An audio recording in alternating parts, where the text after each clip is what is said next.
And we are back. Hello and welcome back to year 486 of King Arthur Pendragon. So, we've got this knight charging at you through the brush. Oh wow. Landwaker just subscribed and also cheered for us. So thank you very much, Oh, Landwaker. thank you. That's awesome. Glad you're enjoying the show. Oh, is your cat being loud, Rethric? Rethric's cat thinks it's time to play. Rethric's cat thinks that Rethric has been sitting in Rethric's chair for too long. Yep. So does Merlin's cat. Merlin's cat is of the entire same opinion. She's off chasing a ball around. I brought her to meet you all. Oh. But you were all gone, and now will not come within reach of me. Yep. Fickle creatures. She's galloping around the room. Very nice. So, let's see here. Three-eyed giant. We can dismiss you back over to the side. Meanwhile, this aquatic knight is charging towards you. Now, you can see from the pace of this knight's gait and the angle that he's taking, he's not trying to get to you. He's trying to charge towards Merlin, who is striding at a swift pace directly towards this silver lake. So, let's see. I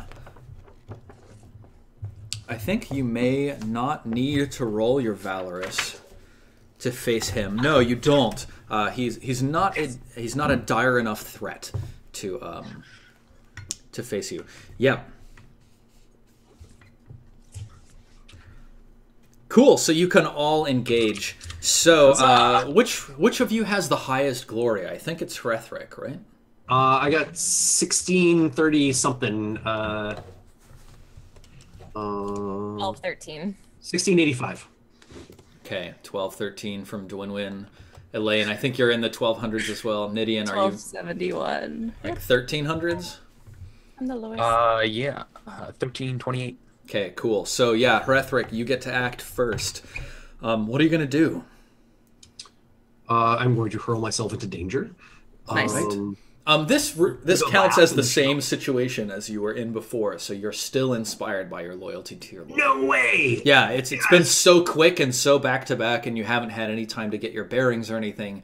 You're still in that it's time to go stage of things. So Yeah, Elaine is sensing a pattern here. This massive man covered in blood, just running into battle. She's like, okay, this is what this is like. Cool. There's a little tight close up on Rethric as he winks. nice. Sparkly. What's going on with that Rethric? Yeah, let's go! Nice. I want one of those arms for a trophy. All right, so yeah, he comes close to you, and you strike at him with your axe, Rethric. With my two-handed axe. Very nice. Roll it up. Ooh, wow! You succeed, beating out the knight by a hair's breadth. So roll your damage. Nice. You know what that is? That was due to advancement. Oh wait, I said a bad thing.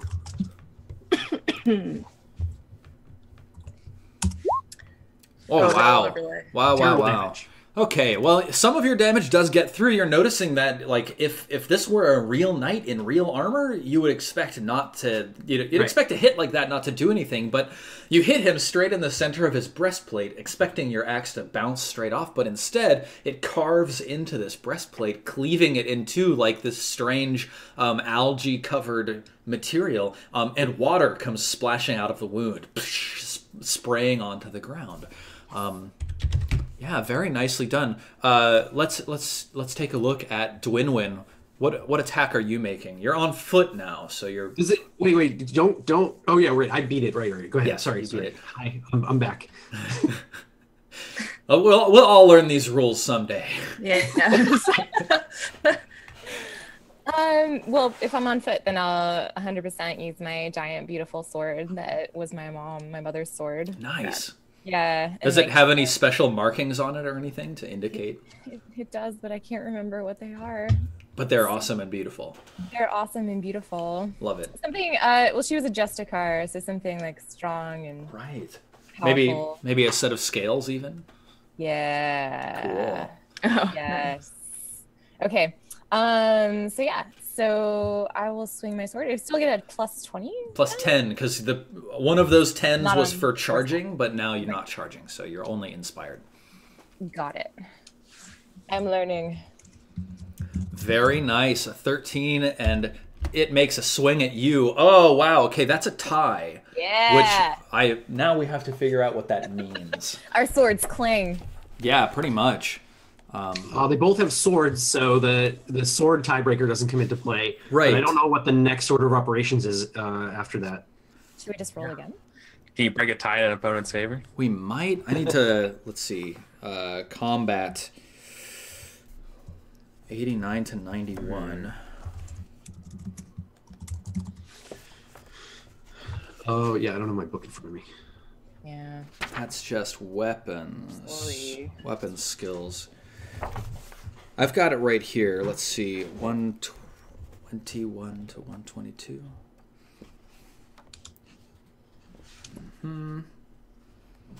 Gaining glory, bonus glory, combat, individual combat. Nope.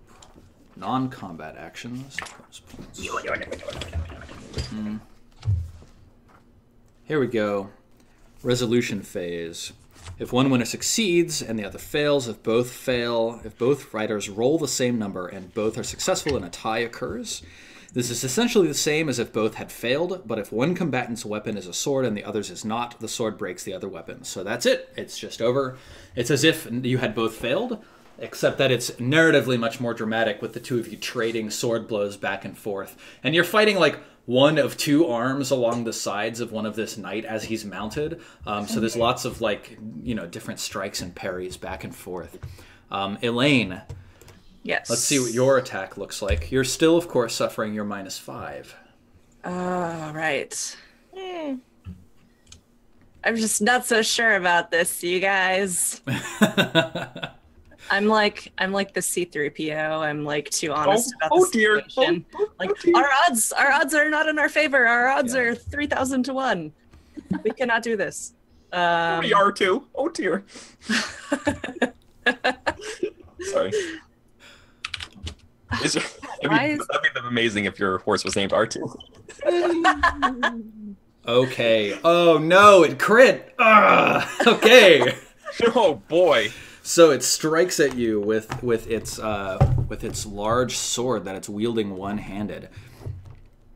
Let's see. I don't think it gets a huge amount of damage, but Well, at least it's not a tree, huge. right?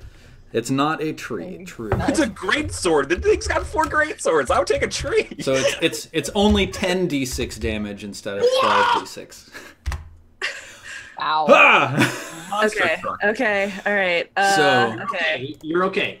You've got 16 armor. 16 armor. Elaine, so that's only 20 damage.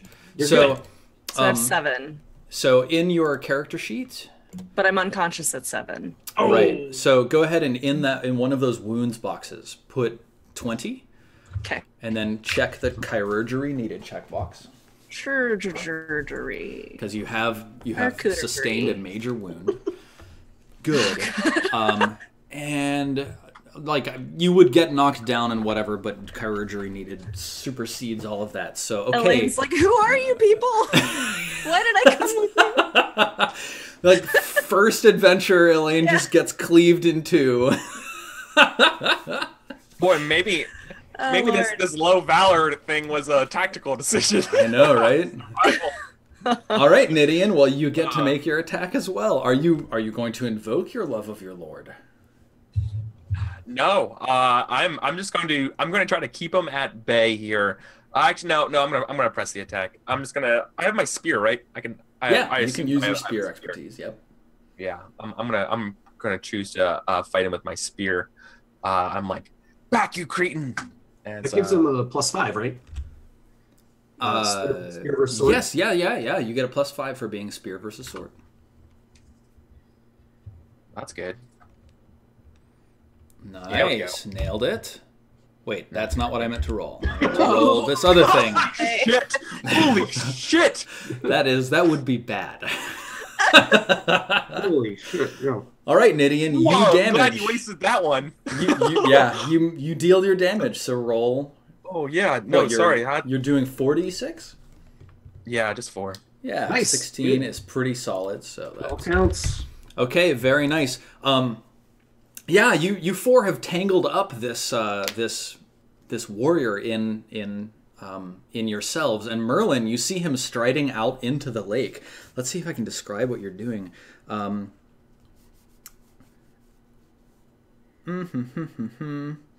Yes, if you look behind you, Merlin is wading into the water, and there's a boat sitting out on the lake.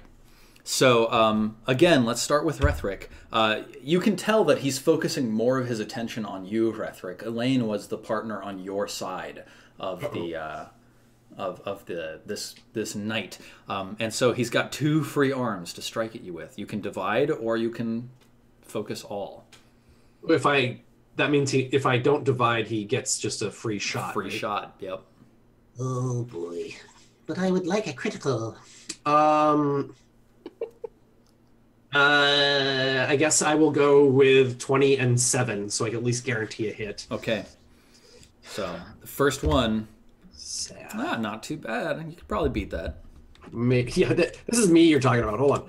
All right, so I roll +3 here. What?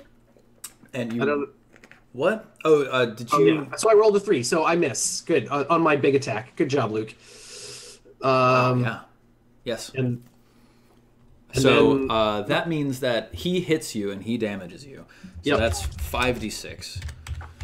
So then So your armor soaks that, and I don't think you even get knocked down because it's less than your size.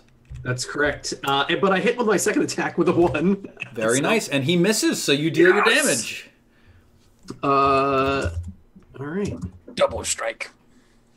I keep doing D6D. Let's see. Rethric and Elaine. 21. 21. Dealer Let's see. wins. Minus 16. Very nice. Okay, Elaine, we're going to put the little unconscious symbol on you. No. Clonk. And then Dwinwyn and Nidian. All right, Dwinwyn, make your attack. Yes, Dwinwyn swings her large sword at this 4-armed creature once more. Good. Yes, Oh, no, great. not 110. Oops. I don't know what just happened. That would be pretty incredible. It's a real big sword. There we go. Nice. So yeah, you nail it. You deal your damage. Cool. I think there should be a spot on your character sheet where you can just click to roll damage. It's on stats, right? Yeah. Yeah. Oh, there it is. It is not critical. That's not a 21 though. That's solid damage for that. It's not So, a critical. I'm trying to puzzle that one out. Why isn't that a critical? Because it's higher 11 than plus 20. 5, and you're trying to get 20. Oh, right. Oh, it's 11 plus 5. Got it. Thank you. Yep. Right. Okay, yeah. Your sword cleaves into this creature's side. Nidian, why don't you make your attack as well, because you're all striking at the same time here. Nidian, you nail him and you succeed, so deal your damage as well. Perforating. Nice. The beast. Yeah. The two of you combined, swords and spears striking simultaneously. You just rend gushing wounds that spill water out of this creature, and he collapses onto the ground as he charges past you. His horse and his mouth opening and uttering cries that are not human or horsely. Some sort of strange watery bubbling. He collapses, and then his body sort of demorphizes and disintegrates. And now that he is down and sort of decomposing rapidly, you can see that the knight mounted on the back of the horse and the horse itself were actually one creature, all, joined together. Anyway, he disintegrates into the ground, dying. Yes, so you look back, noticing that Merlin has, of course, left you behind. His trail leads into the lake, and now you see him standing in a small boat in the middle of the lake. And on top of the lake, there's a low fog moving around, being pushed by silent breezes on top of the lake. An arm reaches up out of the water, letting a single ripple spread across the surface of the lake, clutching a beautiful sword that gleams with a golden light. It warms all of your faces. Merlin can be heard uttering a low murmur, his voice carrying across the water as he crouches and takes the sword reverently in both hands, receiving it. The arm disappears underwater. Merlin stands, and the boat, of its own accord, begins slowly sliding towards the shore. Merlin steps ashore, and the boat moves back away, receding into the mist. He carefully places the sword under his robes. He addresses the three of you standing and says, "Wait, weren't there four of you that I brought here? Where's your companion?" She lies yonder. She's been given a gift by the Green Knight. Ah, yes, the Nuka-Lovey. Well, let me see what I can do. He places his hands and pushes your eyelids down gently with his fingers. He mutters a single word, which suffuses your body with energy. Let's see. It heals you for 10 points. It also stitches your wounds, and it acts as a successful chirurgery. Oh, sweet. And it recovers you to consciousness. Now, so yeah, let's account for glory earned from that particular adventure, since that's the end of your adventure. So it was 100 for the giant, split 3 ways, because Nidian wasn't able to contribute to that combat. So Elaine, Hrethric, and Dwynwen, each of you receive 33 points of glory for fighting the giant. For fighting the Nuka-Lovey, I have no idea if I'm pronouncing that right, but hey, who knows? That also is 100, so that's 25 each. So each of you earn 25, including Nidian. And then each of you earn 50 for successfully helping Merlin. Cool. Now,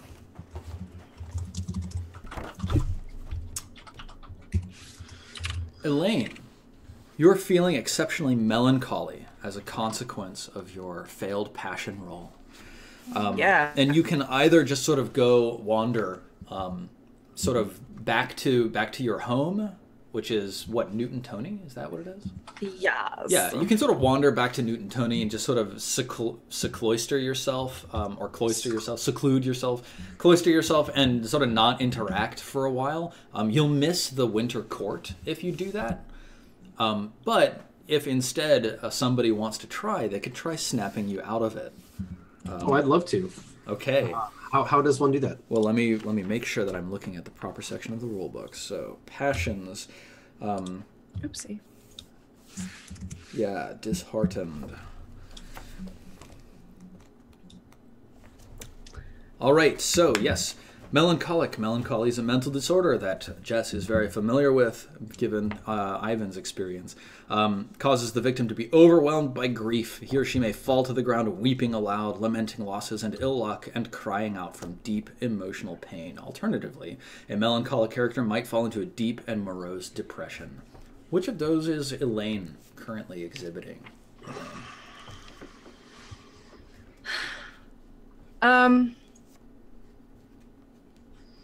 I think she's like embarrassed. Just like a deep embarrassment? Cause she's like, she doesn't really know these knights that she's with, and she gets the sense that the three of them have already been through quite a bit together, and she's kind of like, you know, the new kid on the block. And she just like failed handsomely. Very much so. So she's just like, oh God.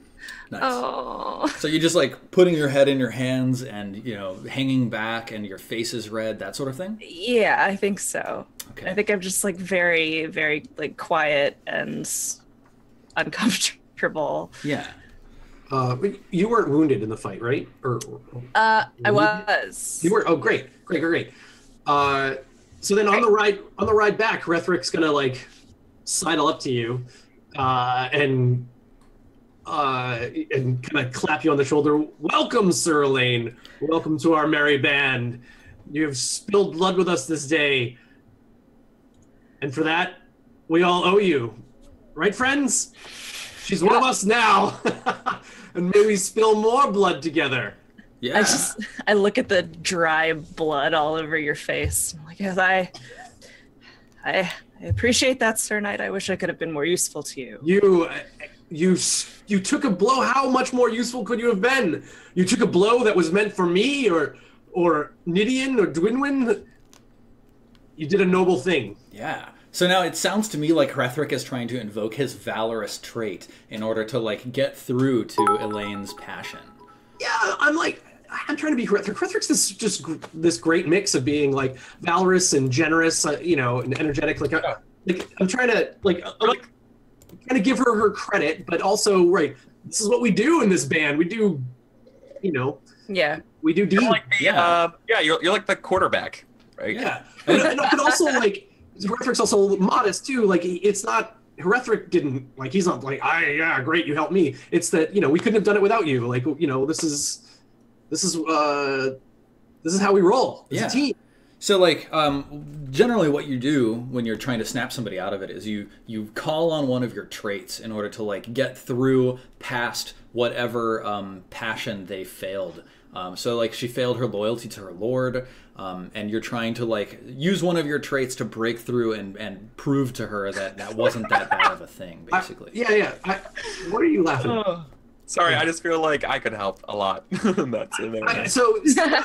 I'm happy to go with valorous. I was kind of angling for generous, but I'm happy to go with valorous. Whatever you think. Okay, I think it sounded to me like valorous made a little bit more sense just from what I was hearing you describe, and it's also the bigger of your two, so I'm going to give you that. So the way this works is, let's see. Yep, interesting, good. Yes, there needs to be an opposed resolution between the victim's passion that brought on the state and the healer's passion of traits. So, Hrethric, you're the healer rolling your valorous, so you rolled a 15. So, Elaine, roll your love of Lord, or your loyalty to Lord. Okay. And we're going to see how dramatic this gets. Oh, no. Wait, but you failed, so that's good. So the healer wins, and the condition is ended, and the victim snaps out of it. Oh, God. Done. Which is good, because if the victim wins, then he flies into a rage and attacks the healer. So. Oh, God. Cool. Oh, Hrethric likes that too. That was So for Hrethric. And if you had scored 1 point higher, you would have fumbled and torn off your armor and run into the forest, and we'd have had another one of those lovely adventures. This game. Yeah. So I just start venting my whole heart to you because my honesty is super high, and I'm just like, I feel so terrible. My pride almost overcame me when we had to go after a goat. I thought it was foolish, and it wasn't foolish at all. It was part of our job, and you guys helped me understand that. And I just feel so silly. I apologize, and on to the next job. Indeed. Very we are but servants of our Lord. I smile big. Yeah.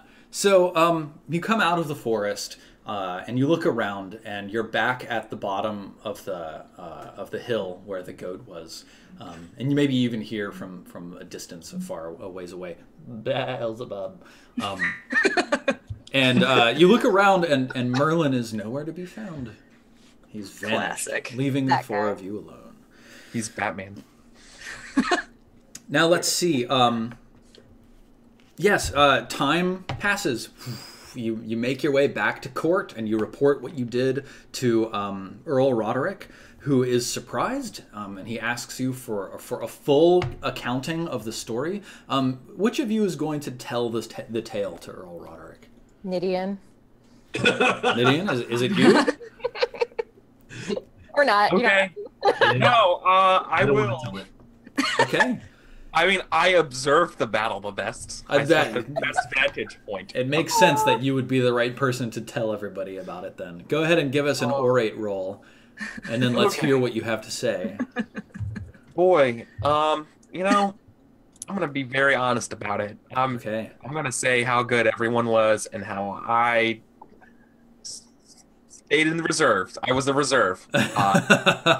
I think Sir Lycus calls out to you as you say this. He says, but Nidian, you bested me at swordplay. Why didn't you not join the battle? I don't. What's the excuse that people give? They don't fight. I mean, what is like this go? I don't. If you're being super honest about it, right? Yeah. Then like your honesty would be like the beast overcame me with terror, and there was a fear gripped my heart. That happens. Oh yeah, yeah, okay, yeah. Perhaps I have not yet recovered from the Battle of Maregood Creek, but my spirits are overcome by the shadowy looming terror of this 30-foot man. Mm. It's. I think that's fair. Yeah, totally. Oh shit. Well, you deliver a perfunctory report that is adequate, and everybody at court nods. And you get a little bit of an update as far as what has gone on with the raiding. In the east, the Saxons are enslaving as many Britons as they can, killing everyone who tries to run away. The British army has been skirmishing all summer, but there have been many more Saxons than Britons. And when Duke Lucius came out with his army, the enemy gathered quickly, and a battle was met. Near Ipswich, Duke Lucius was ambushed and killed, although many of his army escaped northward. The King Uther, sent Sir Brastius to settle the area. Brastius rallied the disjointed army and put a stop to the Saxon advance. Everybody is talking about like, oh, Brastius did such a great thing and he had so many great victories, but there's an undercurrent to all of it where like none of those victories were tactically important, right? It's like, yeah, he managed to sort of put a halt to the slide that Sir Lucius put in place, but it was nothing great. There are refugees that are actually coming into Silchester and even into Salisbury. You've had a number of young men and women who have been displaced by the Saxon raiding come to Earl Roderick and beg him for his hospitality and for allowing them to settle on his lands. And he's been distributing them throughout various villages, maybe even some of them into the holdings that each of you own. Yeah, I was wondering about that. Yeah. So Earl Roderick is very pessimistic about the defeat in Carrickaloon, but he's realistic about the relatively light losses suffered by his men.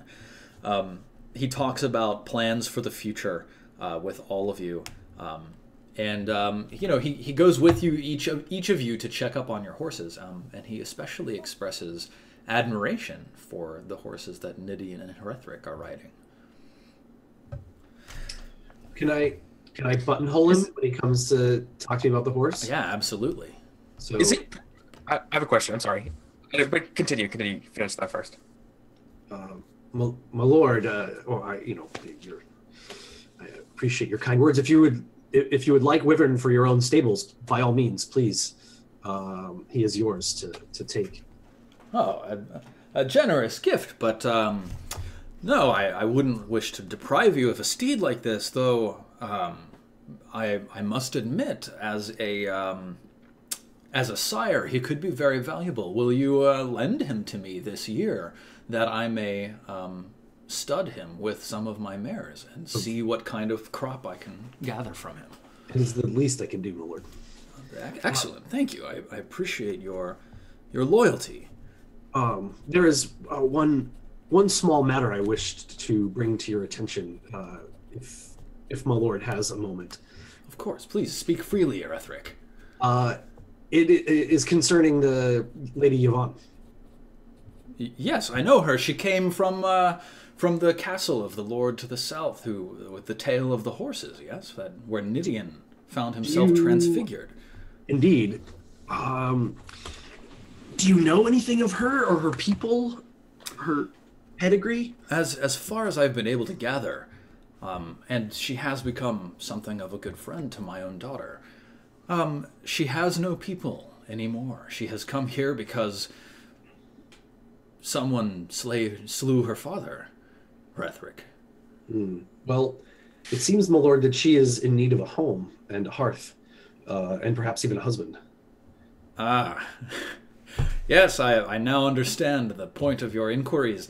Yes, you make an interesting point, though I must confess, Rethric, I have been thinking about your prospects. As you are of Saxon blood, it might be valuable to procure you a marriage that can knit some of the strife between the Saxons and native-born Britons. What say you to this possibility? Oh, Horthric, there's a slight cloud of disappointment that, drifts across his face, but he says, if that is my lord's wish, of course, if that will serve the Earl and King Uther, by all means, I am at your disposal, body and soul, my lord. He pauses for a moment and says, aye, but I can see that it is not your wish. My wish, my truest, most fondest, most ardent wish, my lord, is to serve. And I mean, and he says that like there's a light that shines from Rethric's face. Yeah, it's true. It's honest. It is utterly and true. It's truer than words can make it. Yeah.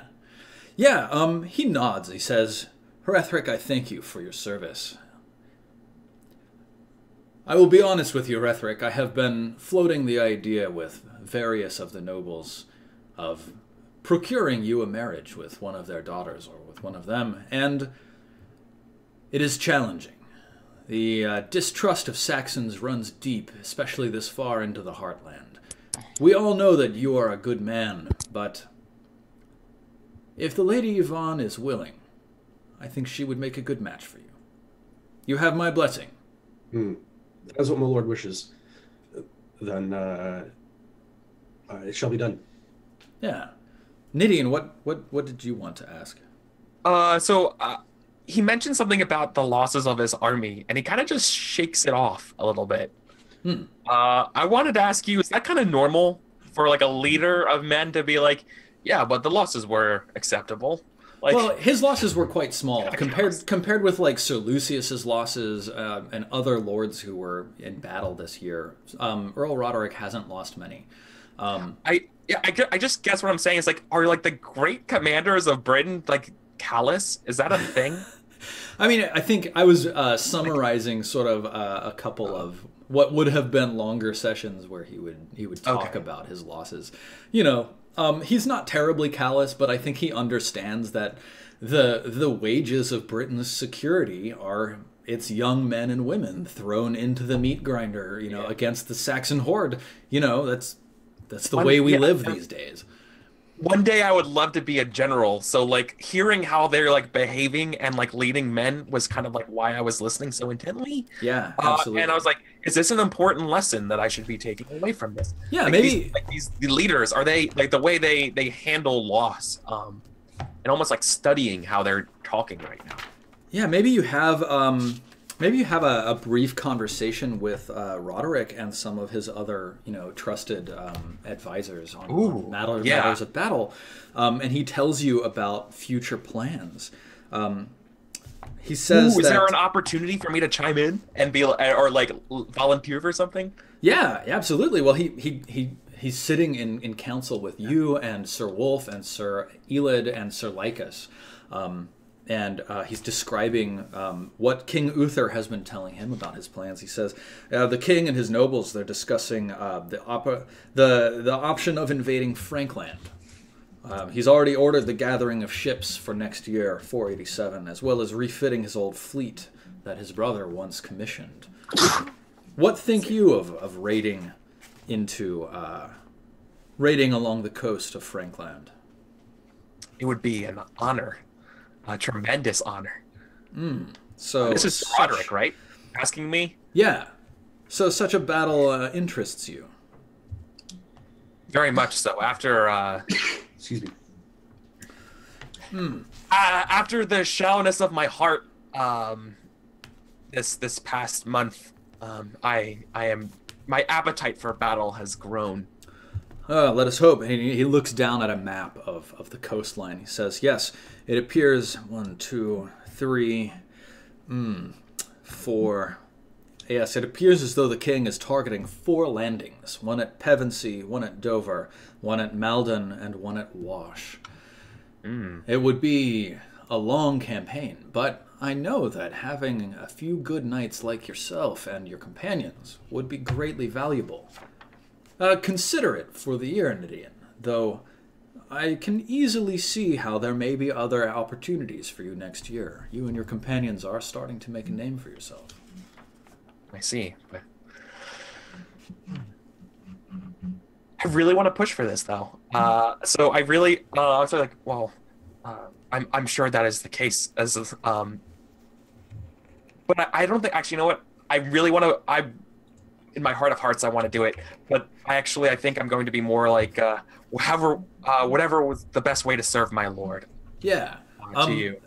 Do you want to make a battle roll and maybe you can suggest some sort of tactical maneuvers for these battles that make him go, oh, wow, well, yeah, Nidian would be a really valuable person. Well, I've been studying the past battles and the tactics of the Saxons, especially on defenses, after the battle of, especially after the Battle of Mercud Creek. However, God damn it! Yeah, so you say something like, wouldn't it be great just to run the ships onto the ground and then everybody just charge straight up this cliff? And if we don't give ourselves a retreat, then we have to push forward. Yeah, Earl Roderick. Sun Tzu burn the bridge behind us. If we sort of burn crosses our ships, his arms and he on says, fire, it will intimidate them as we land. Yeah, I think Sir Elid, Sir Wolf, and Sir Lycus each exchange a glance to each other, and they sort of rib each other a little bit. And to recover, I'm like, well, but you know how best I should serve, how my friends should serve. Dude, yeah. This. Earl Roderick laughs and he claps you on the shoulder and he says, be a general so bad. Nidian, you are eager for death in glorious battle. I guess you could say it runs in the family. Yes, my child, yes. I know that when you fight in battle with King Uther at his side, you will acquit yourself mightily. But, lad, perhaps next year it would be better for you to stay on Britain and serve her. No, Nidian! Serve her in these realms. I will bring your case before the king, and we will see what he has to see in the new year. Nidian, I'm gonna throw you across the channel. Dude, I tried. Dude, we can raid and pillage in Frankland. I would love to. I want to be. Nidian. I need a position of authority on a battlefield. I'm gonna rise with glory for it, but then I just bumble my words and tell them a horrible plan. Make a fool of myself. Dwinwyn, is there anybody you've been flirting with that you would like to arrange to see again here at the Winter Court? Oh, probably. I don't remember any actual NPC names. I know that you had met the Lady Adwen at the feast in Imber. And I think that Nidian you also were sort of speaking with and angling for the Lady Adwen. Oh, yeah. Just shot in the dark here, Steven. Yeah.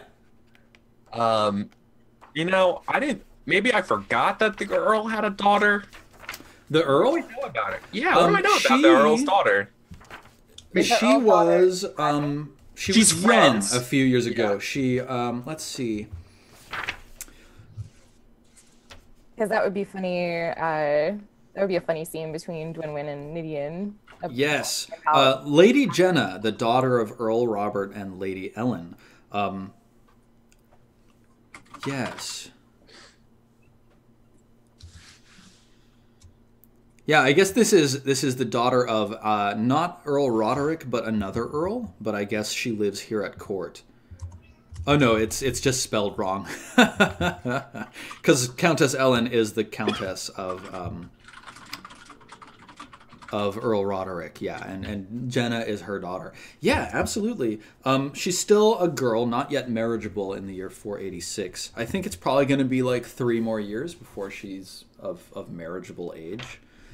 So she's maybe 15 now. But her promised dowry is significant. There are many suitors who are pressing their case with Earl Roderick. Boy, what can I do to help stand out? Besides make a fool of myself.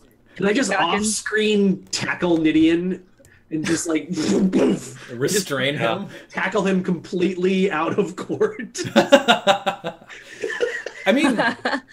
I failed everything I'm good at. Like at the Winter Court, you could try like making a courtesy check to see if you can ingratiate yourself a little bit further to Earl Roderick. This is going to be the sort of thing you'll just like come back to over the next couple of years and try to like do a little flirting with Lady Jenna, do a little courtesy with Earl Roderick. Yeah. Do you want to give that roll? Right now? Yeah. Sure. I will try to Boy, yeah, I'm going to dodge any attempt at Herethric trying to get me out of this situation. As I try to talk to people, kind of get an idea of the. I feel like the setting for this is like landscape. Yeah. I feel like the setting for this is some great feast. Nice. Some great feast where everybody's here. Herethric and the Lady Yvonne are over in a corner, whispering sweet nothings to each other.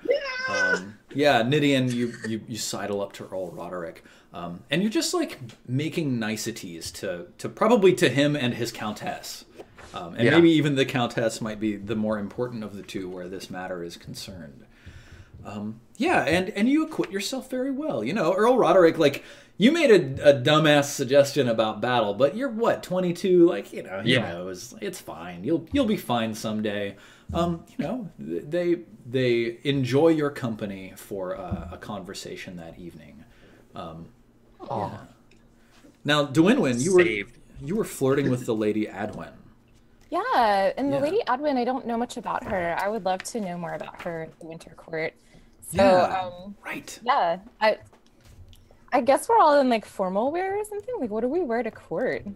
Well, like as knights, you're probably not wearing your armor at court. You probably have like a suit and a doublet and some sort of maybe even your house sigils, your crest on your chest or tabard or something like that. Your sword buckled to your side. Yeah, totally. What's my character's name? Dwynwen will be in like a formal. She'll have like a dress, like underneath instead of pants. Very nice. And walk up to Lady Adwen wherever she may be. Yeah, I think she's sitting at a table with like a number of courtly women, some of whom are her courtiers, and some of whom are just other eligible but fatherless women from around the realm. So yeah, you can tell from seeing this that Lady Adwen doesn't have a father, which is not uncommon. She doesn't have a father, you said? Right. Oh, okay. Yeah. So what does that imply? That if she has a dowry, that it's hers? Why don't you make like either an intrigue or a courtesy or maybe a recognize? I have a higher courtesy than recognize. Okay, yeah. Roll courtesy. And that's going to represent like you approaching her and chatting with her in a formal and courteous way to see like what her situation is and things like that. Sure. Yeah. Oh, very nice. Look at that. Nice. Yeah, nailed it. You have an evening of conversation with the Lady Adwen. You join her at her table, and there are a couple of other knights that come over and start talking with some of the other women. And she confesses to you that her father, Sir Blaise, was killed in battle a few years back. And as such, she actually holds 2 demesne manors and 4 enfeoffed manors, and her holding would make any man who marries her, or any knight who marries her, rather, a banneret knight and a rich knight. So it would be a really valuable marital arrangement for anybody. Well, it's not value that I look for in a marriage, she says. I see. And asks her to dance? Lady Adwin sort of looks puzzled at you for a second, says, not value? Well, oh, but I love dancing. And she agrees, and she goes with you. Do you want to make a dancing check? Yeah, or a flirt? Either, whichever you prefer. I don't know. My dancing sucks, so Okay. I will be more charismatic. So you're going to go, like, stand on the dance floor and just be like... I pose a lot, and I'm better at twirling her than twirling myself. Ooh. Yeah, so, you know, do you want to make a dancing test and just see if you're able to, like, make up for your... It's like some of your lines are kind of awkward. Like, you're like, oh, it's not value I look for in a marriage. And she's like, oh, it is what I look for in a marriage. That throws me off a little. Right. She's very sophisticated, and I don't really know how to talk to her as well. Right. Ooh, wow! But you're very close for your dancing. You know, maybe you've got 2 left feet, but it's clear you've been working on it. That sort of thing. Cool. Yeah. Elaine, what are you doing at this winter court? Yeah, it's a good question. I think my pride is still like a little bit bruised from just passing out in front of my new companions. But I am just mingling and basically trying to get to know and make myself known to pretty much anyone who will listen to me. And I'm a little bit of a poet, I guess you would say. So I'm using like very honeyed words to like tell stories that aren't necessarily true. Okay. Yeah. Got it. Yeah, are you looking to meet gentlemen, ladies, or political figures? Yeah. So how does it work? Like for a female knight, am I basically looking for a guy that's richer than I am? Yeah, you're probably looking for some male steward who has not taken up, knightly training, but, his family probably passed that on to their daughters instead of their sons. So just a lord. Right. Yeah, I think he probably wouldn't be a lord.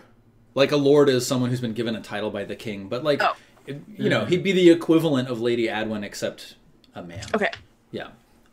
So he'd be like, Steward Jeradan, for example.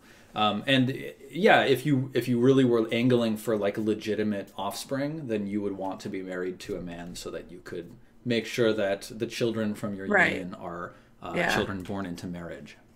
Yeah. Okay. Because I think my parents are actually like super rich, but I'm myself am pretty ordinary. Yeah. So, I guess I'm like catching up on the hot gossip and like floating around the room trying to like, overhear the stories within the court and cool. parse like who is, the most eligible of the bachelors. Why don't you roll an intrigue check for me? Okay. Ooh. What's up, buddy? What's up? Oh wow, yeah, okay. Well, you work your way around court and you meet various interesting folk. Probably the most interesting of them, as far as like marriageable material goes, is a steward named Jeradan. And he's skilled and ambitious. He's very attractive. And his first wife was killed by her base-born lover a few years ago. He was hanged. Wait. Yes. He was hanged for killing a knight who was his first wife. Whoa. That's crazy. Yeah. Drama. But as he's just a little bit older and a little bit more established, he's quite rich. Though he's considered a little bit unfaithful. He holds 4 domain manners. I don't know if that bothers me. Damn. 4 domain manners. I don't. Hang on, let me see. I mean, I'm pretty in the middle, in like most of the like lusty, indulgent type categories. So I don't think that bothers me too much. I'm just looking to be as friendly as I possibly can to rich guys. Awesome. Do you want to give us a flirt check? Yeah, totally. It. Flirt. Oh, I have venery. Oh yeah. Oh, nice. Oh yeah, awesome. So you've got like this like French way of just being romantic. What does that look like when you're flirting, when you're exercising your venery with Sir Jeridan? So I'm a very thin, petite woman. I'm just petite in general. I'm a little bit short and very, very light. And I feel like I was like picked on for this maybe at some point in my life, but I use it to my advantage, and I just sort of like sway a little bit and move my hair and like try to be as appealing as possible. Yeah. Because I know I don't really have like curves or anything, but I'm still cute. Awesome. Well, Sir Jeridan is very obviously into it. Over the course of the evening, all of his other knightly women suitors sort of fall by the wayside, and he spends more and more of his attention on you. So I tell him stories about like the ancient French countryside that my ancestors came from, and like old poems that we wrote back in the day, and like that kind of thing. Very, very nice. Yeah. All right, let's do our end of year stuff. So this might take half an hour if we whip through it pretty quickly. So we won't be going too much over time since we started a bit late. So, yeah. So the first thing that we would do is we would have solo scenarios. We are not having any. We are rolling for experience. So each of you look at your character sheets. Yes. So let's start with Rethric. Do you have any check marks? Oh, just Two-handed weapons. This stuff. It's just two-handed weapons. Yeah. Are there any other checks that you feel you deserve for like role-playing significant actions? Valorous. Valorous? If not for the participation, in the battles, but also just for like effusing about Elaine's joining our company and spilling blood with us. Yeah, well, and you also used your Valorous to break her out of her melancholy. Yeah. So I'm going to give you a check to Valorous. Yeah, totally. Ooh, okay. But aside from that, I mean, Rethric was a bit one note. Yep, it was pretty much just fighting and being courageous. So go ahead and roll each of those. So if you roll higher, you two-handed weapons. Nope. Come on, dude. As far away as you could be. These ones are hard to bump up. Yeah, well, the one's never going to help me bump anything up. But yeah, great. A 1 and a 3. Nope. No dice. All right, let's go to Nidian. Do you have any checks? No, I was a dumpster this whole game. You were a dumpster. Do you feel you've deserved any checks for role-playing purposes? No. Cowardly. Maybe cowardly.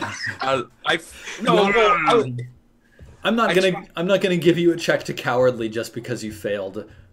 You would have to like quit. a try hard trait. Right. For him. I don't know. Yeah, like in general. You know what? So many things. Did I do a dex? I didn't do a dexterity test, did I? I'm going to give you a check to your loyalty for your lord. Okay. Because I was getting close to him. Yeah, the one down here, the 14, not the 10. Oh, check. Yeah. Gotcha. Come here, you. Let's see. And then any traits? I don't think you had any traits or skills. Yeah. No. So my dice were against me today. Yep. You failed to increase your loyalty to your lord. Elaine, do you have any checks? I think literally the only thing I succeeded at was flirt. So I don't know. Didn't you crit the guy once, or was that Dwinwin? Dwayne and I critted, I believe. Yeah. Okay. Yeah, I don't think I did any damage. No, you did damage. I just think you didn't crit. That's all. Was there anything that that you felt was like narratively important this session? I mean, being melancholic was, but I don't think that really works Right. in my favor. That's just like character flavor. Yeah. Okay, so no increases for you this Yeah, year. it's fine. But then Dwinwyn, we definitely have at least one check for you, spear expertise. Did you get any others? No, that was the only one because it's only for critting, right? Yep. And were there any skills that you used that were like significant narratively that you feel you deserve a check for? I don't think I really did very much except fail at noticing fairy things. Yep, true. And All right, so small year flirting. this year, but go ahead and roll against your spear expertise. yeah. Let's see if you bring that one up. Boom. You do! Yeah. Spear expertise increases by 1 point. Nice. Yeah, good at spearing things. Nice. All right. The double eyeball. So, and then we would check for aging, but it's not applicable because none of you are old enough to do aging. So winter phase, 106 to 111. So how do I deal with my HP? Do I have to like? Oh, you're go to the gonna doctor or heal. something? No, because Merlin dismissed your need for chirurgery. Yeah, but I'm still at 17. No, So- that's fine. It's going to heal naturally over time. So Oh, it's okay. going to be months before our next adventure. You're going to heal up to full because you heal like 1 point per week, or maybe 1 point per day if you're like full bed rest and medical care. But you don't actually need that. So Okay. good. So aging doesn't happen. Economic circumstances. So yes, there were no important changes to your lands. There was some raiding that happened. Let's see. If any of you had a manor in, where is it? The south. Yeah, in Caerwent, to the south. That would have changed your economic circumstances. Being attacked by a monster.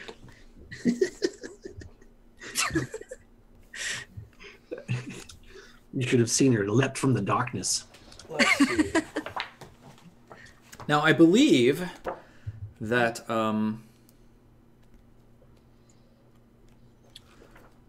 right.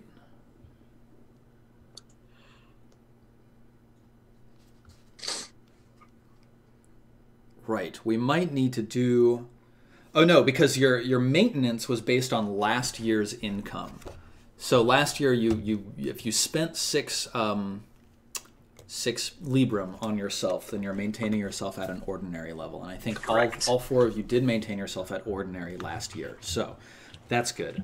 Now it's time for stable rolls. So now this is only these rolls are only needed for special horses. So Hrethric and Nidian, would each of you roll 1d20?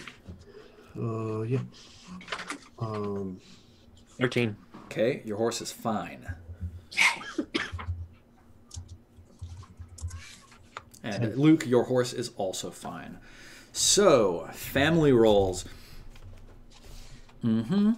So, marriage. Some of you wish to marry. Now, I believe that Yvonne is amenable to marriage. Yes. So, Right. yes. Let's go. Let's get it on. Class. You don't need a courtesy roll. So, yes, Zig.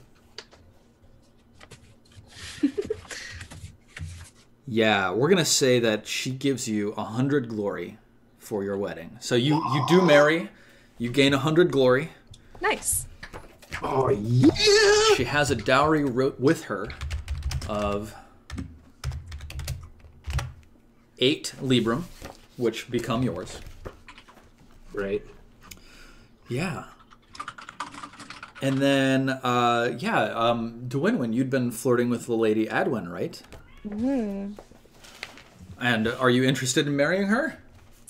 I think I am. All right. Oh, nice. Oh my God. This is a good move. It is a good move. This is a super good move. You're going to like rocket past us all now. Yeah. Marriage. Yeah, so as a result of your flirtations with her and your incredible valor at the village of Imber, you made a very good impression on her. And then pressing your case with the Lord Earl Roderick and also with the Lady Adwin herself, she eventually comes to understand that not only would it be a prudent choice to marry you, but also it is what she desires in her heart. Aww. So, as a result of that marriage, you gain 740 glory. Dang. Yeah. And also now she holds, you together hold an additional 2 Demesne Manors and 4 Enfeoffed Manors. Who's your best man? Oh my god! And why is it me? Oh my gosh, of course it's Negan, because you're the most beautiful. I want the most beautiful best man at my wedding. Let's see, she would be the heiress of a vassal knight. Holy crap. So, yeah, so you gain an additional 1d6 Librum. So you gain an additional 4 Librum this year. For, what? Librum, which is the money. You gain 4 monies. 4 monies this year. What All were all right. the manors I gained? I got 2 manors and 4 fiefdoms. Yeah, hang on. Let's see. 2 Demesne Manors and 4 Enfeoffed Manors. 4 Enfeoffed manors. Mm-hmm. It's a lot of manors, yo. Yep, Yeah. you have a lot of manors. I'm gonna turn into a house knight. And I got think my manners. I My think manners each are of them earns you approximately 6 Librum per year. So Oh my god! You're gonna raise an army! you are a rich knight now. Oh my god! So let's make a children roll. So Dwynwen, Yeah! are you interested in having children? So Yes. obviously you can't have them with your wife, but either you or she can have them with a third party. Cool. We don't have artificial insemination yet. No. Not yet. Unfortunately, no. Yeah, let's do that. All right, go ahead and roll 1d20. Okay. How does that work? Do they like pick out a donor and like? I think Dwynwen should tell us. Have you found a male lover on the side, or Yeah. have you found a man who is interested in helping you establish a family line, or what? Yeah, maybe it's like we've found a nice young gentleman, around our age who is also interested in having a family and living in the manor, Okay. with Adwin while I'm gone away knighting. Nice. And, he wants to be a parent as well. Okay, very cool. Nice. Cool. Go ahead. Okay, you got a 9. Unfortunately, you had no children this year. We tried so hard. You tried very hard, and it was a mighty attempt. Sounds terrible. Sounds like a terrible year. It was really disappointing for everybody involved. Herethric. Just going from manor to manor, doing it. Yeah, exactly. We got Right. everything we wanted but our love Love her. child. Yes. Yeah. Oh well, we'll have to try again next year. But you have a loving family unit who are We do. ready to crank out babies. All That's right. really nice. I'm rolling d20. Yes. Don't roll an 11. 16. Or 12, actually. Oh, nice! A child is born. Roll 1d6, Herethric. Oh, baby Herethric! Oh boy. Baby Thrick. An even number represents a male child. Yeah. I mean, whatever. It's gonna be baby Herethric either way. Herethric, roll 1d20 on the child survival table. Oh, already? Already. Oh well. Bye, baby Herethric. Did you make it through birth? 14 is good. The child lives. And the mom lives? Yes, no, the mother was fine through childbirth. Lady Yvonne had a very healthy birth, and you have a son. So make sure you mark down on your sheet, son born 486, because 18 years from now, that's going to be important. Let's And have a baby shower for Herethric. Yeah. Absolutely. Hilarious. Baby Herethric has got the skill of being a baby at 20. Hard. Elaine. He's got loyalty It's to a dad. big baby too. It's a big baby. Like 10 pounds. Taking after his dad a little bit. Yeah. Elaine, are you going to try to get married? I don't think so. I don't Okay. think I know anyone yet. Are you going to have any children? Ooh. Sure. Okay, roll 1d20. Oh.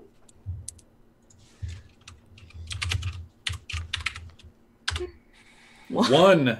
No children. Okay. There you go. Nidian, Darn. are you going to try to get married? I think not. I think you're going No, for the I'm lady. gonna wait. But I do have a son. Yeah. You And do daddy. have a son. That's right. Baby and Babyan, right? and daddy. Are you going to try to have another child, Nidian? No, I really hope not. Okay, so you don't want to roll on the childbirth table. No, I do want to roll. All right, roll. Let's do it. Let's do it. Roll Let's 1d20. right? Yep. D20. Oh, a child is born! Yeah! Another one. Nidian, roll 1d6. Another one. It's a One. girl. Okay, it's a girl. Excellent. Yes. So roll 1d20 for each of your children. Let's do your son first. Son 16. You're fine. Let's roll 1d20 for your daughter. 8. Ooh, the child is ill, No! No, my sick daughter. No! but she lives. Yes. All right. She pulls through. Oh my god. That was tense. Boy, what's yeah? All right, cool. Hrethric, would you roll 1d20 on the family events table? Oh boy, come on, give me that juicy necromancer. Let's go. I want Uncle Necromancer. 17. No event. Dwinwin, would you roll 1d20 on the family events table?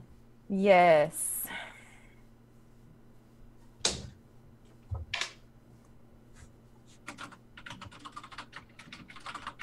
There it is. 10. There was a birth in your family.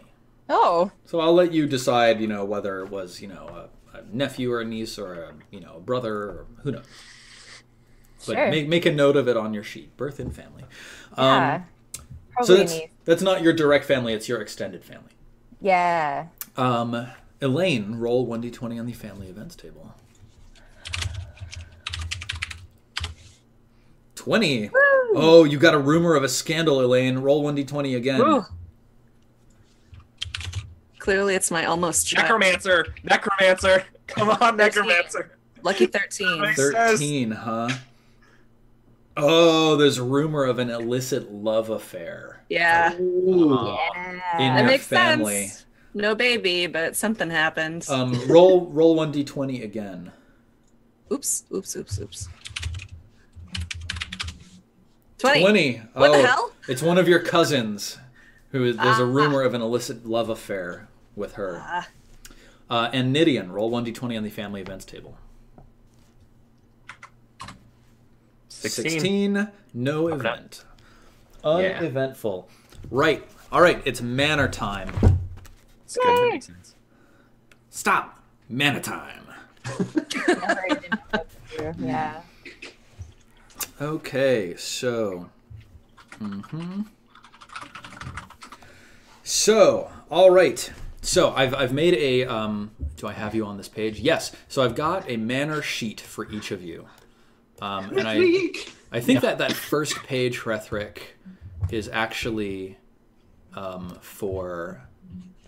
it was for Ivan's manor, because he's the one who built the bridge. The one below it, yeah, that's not me. I can't edit that though. Oh, that's me. That's me. I like what Yeah, Leafington the wood says in bridge. chat. He says it's not unchaste if it's during downtime.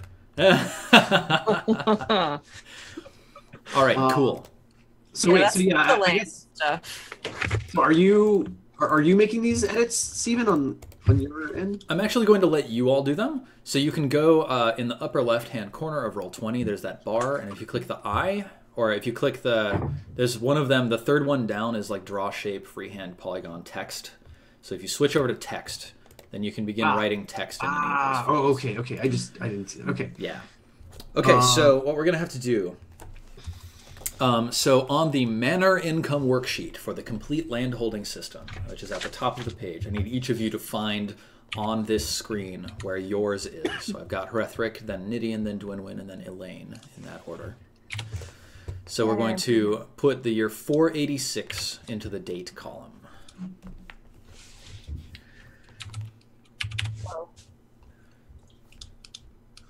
And then in the normal income column, each of you should put 6. And Dwinwyn, you should probably start at 5. Or 485 with a normal income of 6. I don't think. Wait, is this a document that we have? No. So yours, Okay. Dwinwyn, is in Roll20 on the background. And if you just scroll over to the right on the top of the page, you'll see one of these sheets. And what I'm actually going to do is I'm going to update your character sheets so that all of these options are on the manor page for character sheets, and this will be a lot easier then. But for now, We get mine out. Okay, here we go. So I can't put it right into that sheet. Right. So what you have to do is you have to go into the upper left, and the third box down on that toolbar has an option for text, and you can select text and then you can type it.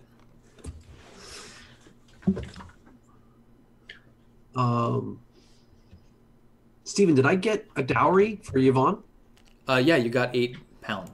Okay. So I guess you should add that there. Well, no, that should be investment income. Should count as investment income. Yeah. So Dwinwyn, have you? Okay. You got it? Yes.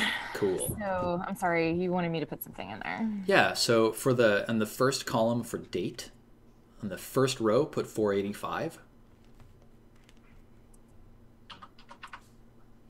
Cool. Yeah, and then for the second row, put 486. And then put a 6 for normal income in each of those spots. Mine's Got it.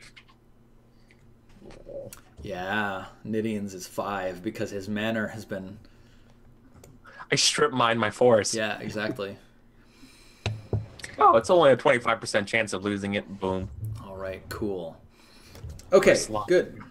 So, Steven, if both of my parents are still alive, this manor is mine, right? Yes, this is the manor that and you they own. have like a separate Exactly. thing. Okay, Your finances are completely divorced from your parents. gotcha. Yep. I'm independent. Okay. Let's see, page 49. You're going to roll for manorial luck. When do you roll for your in the income for the improvements or investments? So now, actually, so yeah, 1 is record normal harvest income. 2, determine and record the investment income and costs. So for you who have an apiary Hrethric, you have to add that to investment income. Right. So Actually- I got to roll 1d2. You know what? Put that £8 from your woman. I'm going to slide it over into your treasury from your marriage. Ah, okay. Okay.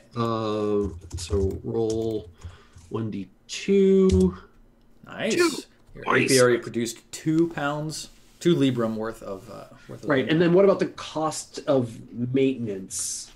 Let's see. Is that That would get deducted from this, basically. so? So it would be. I would actually just get a net of 1, right? Yes.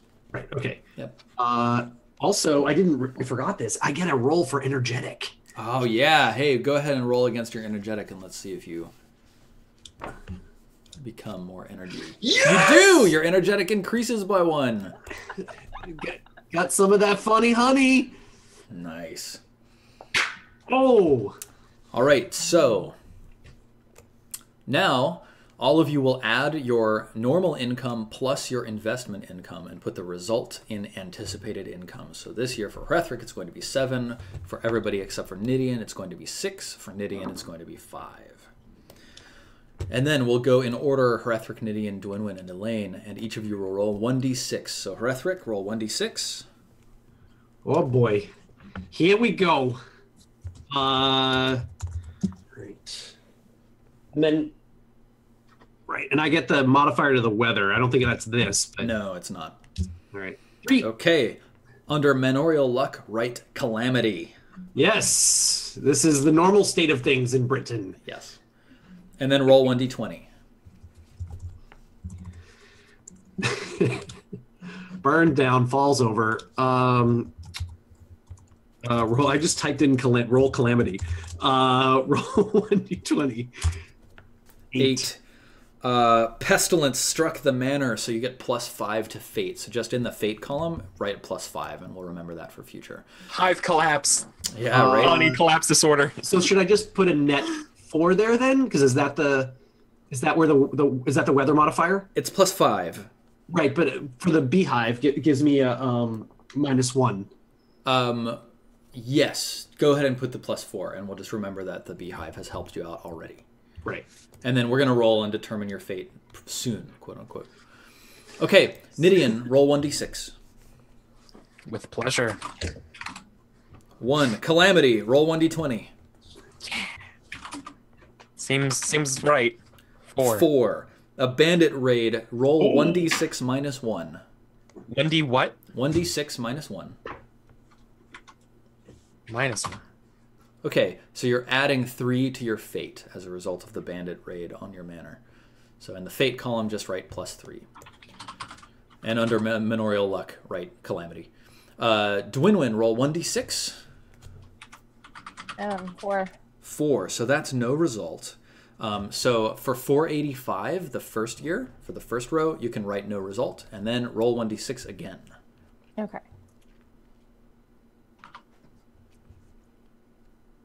6 benefit. So for 486, write benefit, and then roll 1d20. Benefit 1d20. 17. Builders owe you a favor. You have £2 worth of free improvements next year. Oh, dope. So you can just sort of put in parentheses £2 for next year improvements or something like that. And Sure. we'll That's remember nice it one. for 487. So Elaine, Yes. roll 1d6. 6, a benefit. So write benefit and then roll 1d20. I'm rolling really well right now somehow. Oh. Higher. 1d20? Yep. 20. What? Oh, wow. A new spring appeared near your fields. What are these rolls? You get a permanent -1 to fate each year. Whoa! You can probably record that down below in the land record sheet. You can just put feature spring, and then in the notes, rolls, checks, etc. column, just write -1 to annual fate. That is excellent. Nicely done. Wow. I'll trade. You want some trade? Wait, so how does that work, like, narratively? Like, we just found a new spring, or a magic Yeah. appeared, or like what? Well, I guess it could either be like a magical fairy spring, or it could just be like a normal spring that bubbled up through the rocks or something. Like someone dug a well and it just welled up into a spring, or who Awesome. knows. But yeah, the effects of weather are not as bad for you anymore. So now I am going to roll the weather rolls. Roll 3d6 plus 5. 13. Okay, so each of you, under the weather roll, under fate for this year, add 13 to that column. So Hrethrick's going to end up with a total of 17.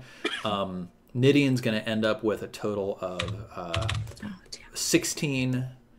Dwinwin, you just have a 13 there. And the first year was also 13, so that's good. And then Elaine, you've got a 12. Perfect. Nice. Help me, I cannot. Now, yep, there's been no change for conflict, or we've already gotten that in there. Yep, cool. Wow, interesting. Care. Care measures how well the knight gets along with his peasants. The landlord must attempt a roll of his concern for my commoner's passion, even if he is not present for the entire year. So, first find the current modified passion level. So, let's just see here, because I think we need to establish what Elaine's hate of my lord is.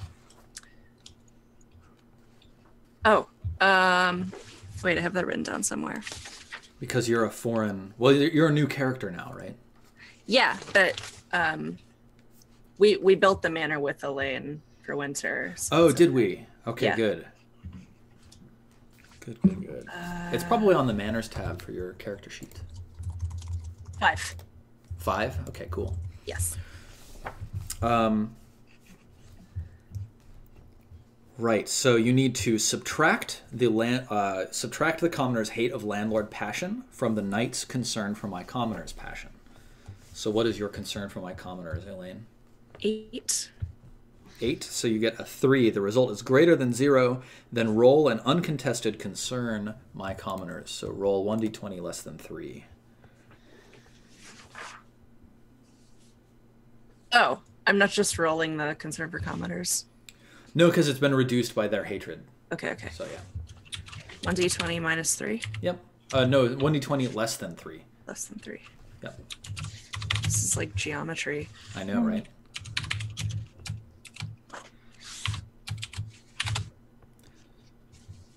Okay, right? so you have failed, which means there's no effect. So Okay. there you go. So record the result of 0 in the care column, Dwinwyn. Or not Dwinwyn, sorry, Elaine.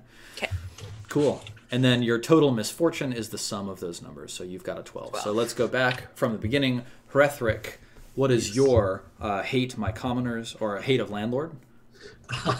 This is not great for Hrethric.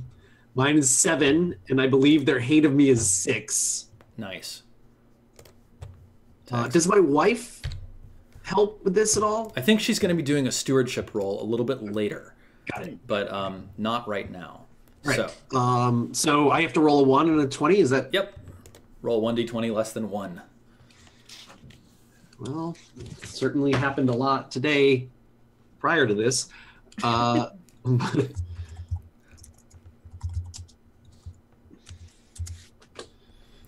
5. Okay, so that's you put 0 in the care column. Right. Yep. And then let's see, Nidian, you're going to do the same thing. No problem, right? So hang on, your fate is missing. So the weather roll was a 13, and that gets added with your misfortune.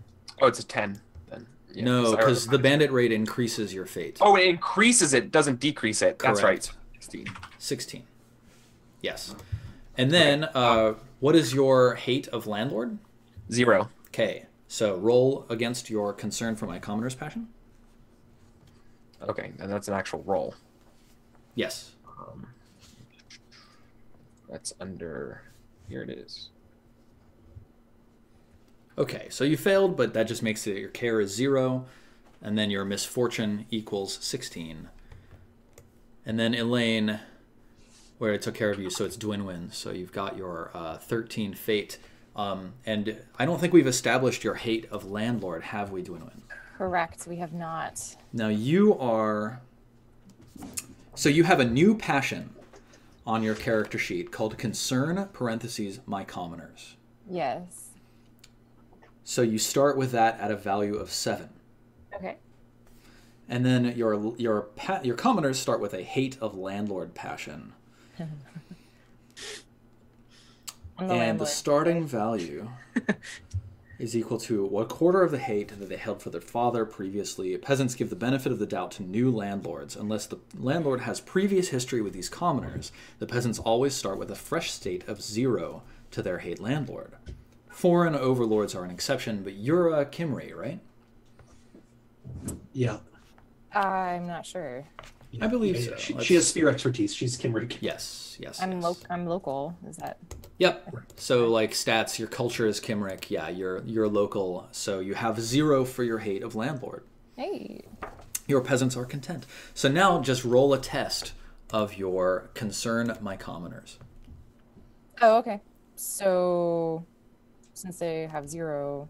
No, they have a hate and you have concern, my commoners. So let's see. Hang on. Is it skills or is it traits? Oh. Wait, manner? Well, Yeah, you have that concern. was your Okay, manner. wow, interesting. You can't roll it. So just roll 1d20 less than 7. Okay. Yeah. It's interesting that they put it over there and they didn't give it a roll, but whatever. less than 7. Yeah. Great. 14. Okay, so in your care column, you're going to put a 0, and that makes your misfortune column be a 13. Okay. Okay, so now we're going to do a stewardship roll. So those of you who have wives, you're going to use your wives' stewardships. What does her start as? Let's take a look and see if there's anything that makes sense here. 21. That makes sense. Where is the stewardship on their character sheet? It probably doesn't exist yet because this is the first time we've ever done it. So, yeah. It's in here somewhere. You know, I remember. Yeah. I've done this before. Let's see. Stewardship skill 89. We'll see if that has any answer for us. Would it be under their retinue? Possibly. Or family? Or Yeah. stewards, rather, or like. Let's see. Maybe wife, women. Nope, not. Oh yeah, maybe women, but NPC stats 179. Oh, weird. It's not just under the manor. There's a. Women, ladies tend to have a stewardship of 12. So put a stewardship of 12 for any ladies that you have. Where do you think we should put that? Let us see where that might go on the character sheet. Where do we list our women? Where do our ladies go? Probably Is it under family? people, under family. Yeah, and then under skills with 1 L. You can just write stewardship of 12. Oh, I see. Okay. Cool. Oh, people. Oh, okay. So then I just need each of you to roll, let's see. So I think this is an opposed roll, actually. Yes, opposed by the misfortune. So, Brethric, we're going to start with you. I'm going to roll for your misfortune, which is a total of 17, yeah? Yeah. There we Okay, go. you've got a solid chance of beating it, so roll 1d20 less than 12.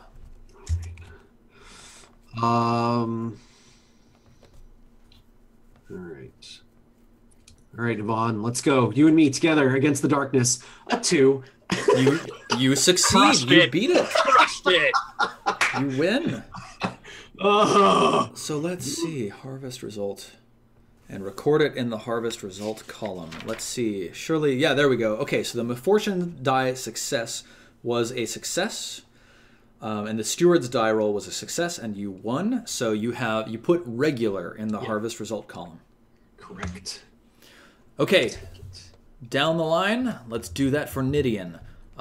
So misfortune of 16. And Nidian, you're rolling your own stewardship for this. 4. So your result, your harvest result, is meager, which gives you times 3/4.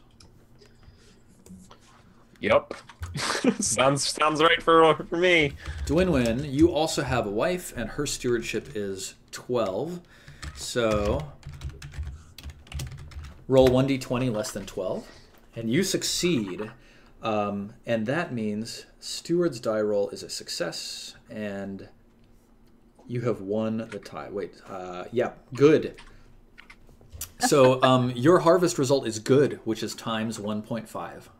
Good. Okay. Oh, wow. Yeah. No way. Yeah. Oh, wait. But this is just 485 or 486 for This is Gwyn? 486. Oh, oops. So is she going to get the 1.5 times on her 36 Librams? Yeah. Oh, dinner at your house. Yeah. What does that mean? I don't know. So this is You're all good. actually down 1 year, Dwinwyn. Sorry, I didn't make that clear.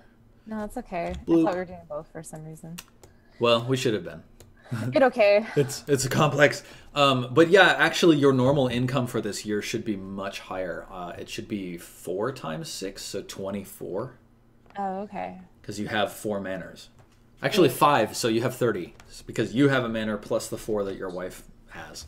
So, what do I put it in normal income? For normal income, it's 30. Okay. And then for anticipated income, that makes it also 30. This is very hard. Yeah. And then Elaine, let's do you. So your misfortune is 12. So you're going to roll your stewardship. Elaine. Jess? Sorry, I was muted. Yes. Cool. Wait, I'm not married though. No, you're rolling your own personal stewardship, so on your crap. character sheet. It's like a 2. Yeah. Okay. Okay. Oh, yeah. Okay. So your harvest result is... So wait, Steward's die roll was a failure, and Misfortune's die roll was a success. So your manor harvest result is bad, which is times 1/2. Wait, harvest. Oh, wait. Harvest result. Yes. Bad.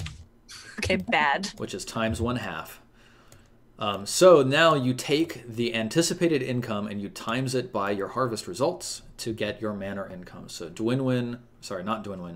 Elaine, you're at a manor income of 3, for example. Woo! Dwinwyn, you're at a manor income of 45. Oh my god. Oh my god. Yes, Nidian, your manor income is 3.75. Not bad. Nailed it.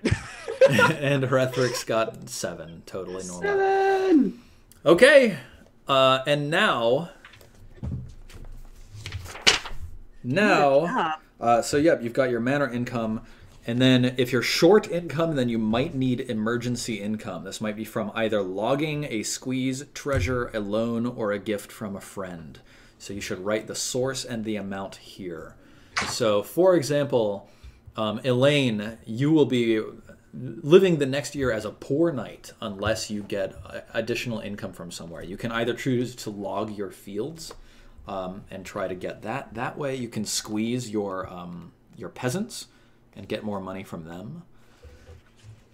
Or you could just ask Dwinwyn for some extra cash. I was gonna ask if I can just ask my mommy and daddy for some money. Your mom and dad would probably give you a loan. Okay. But they probably wouldn't just give it to you. I don't have any trees on. I don't have a lot of trees. We're right on a river, so do we fish or something? Well, your manor is an entire it's a village, right? So yeah, you do have trees that you can do, sparse. but again, trying to cut down trees is risky. Yeah. And Dwayne doesn't just get free and clear 45. There's expenses for each manor, right? She has to pay for the stewards and all the other stuff. So. Yes, I think so.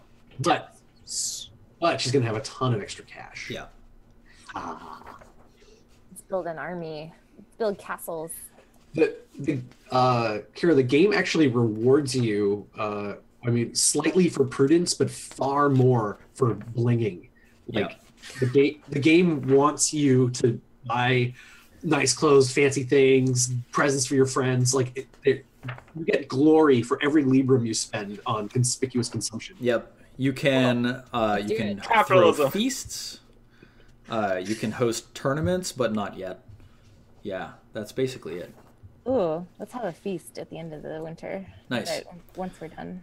All right, so expenses. If you want to hold yourself at a reasonable level, you need to spend at least 2 librum for yourself, 2 librum for your squire, and 2 librum for your stewards.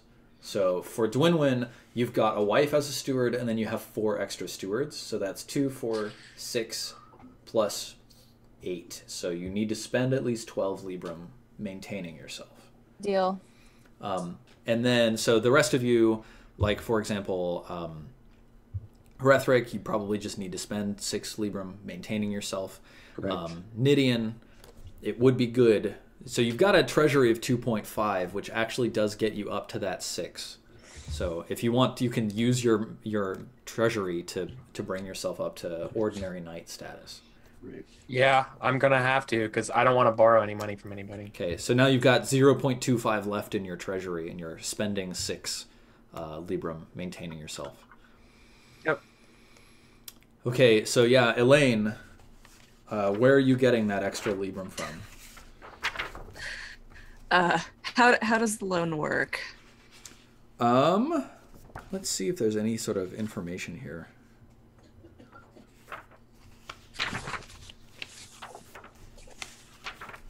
Care, misfortune, expenses.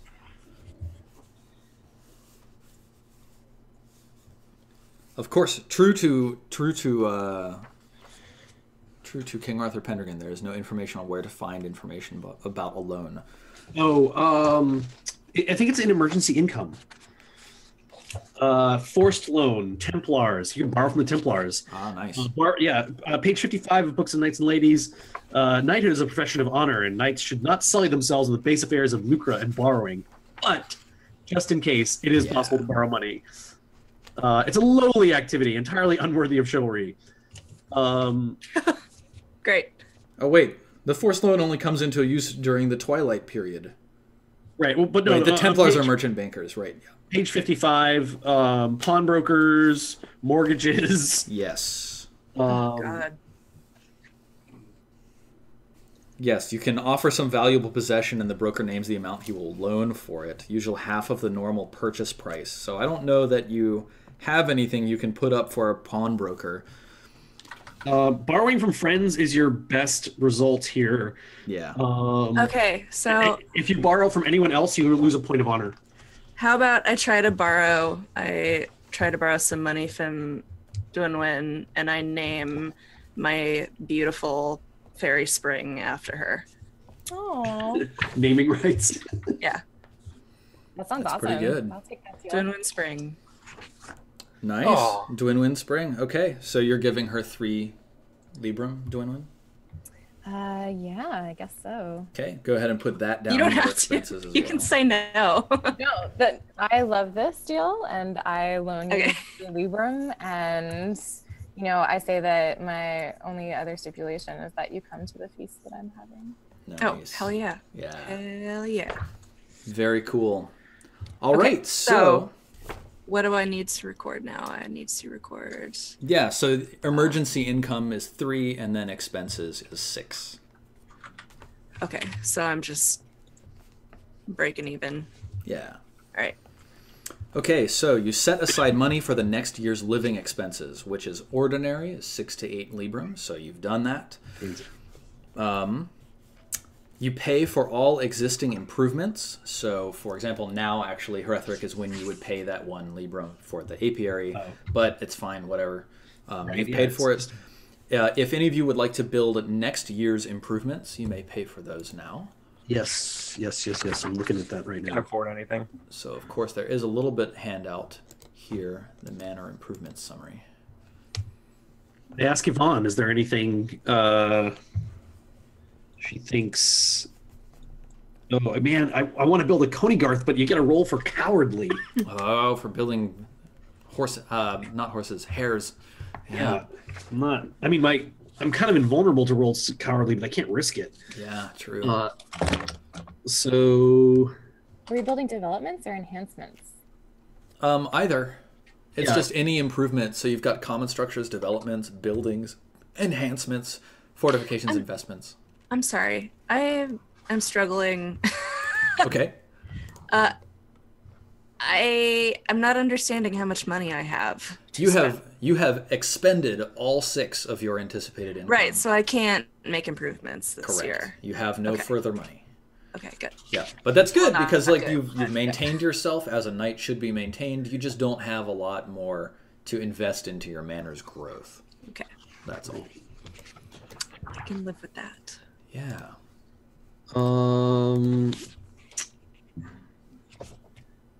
So, like, for example, a dairy farm gains you a large amount of Libram per year, whereas an apiary gets you a check to energetic. Yeah. Oh no, I know. Yeah. all sorts of things. But I'm just looking to see what I can afford. Mhm.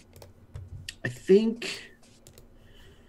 All right, so I have treasury of 8 plus 1 extra from manorial income. So first of all, my first question is, how do I live as a rich knight? Rich is 9 to 12 Libram. And then let me tell you what that does for you. Oh, I know what it does. It's 9 to 12. Okay. Yeah.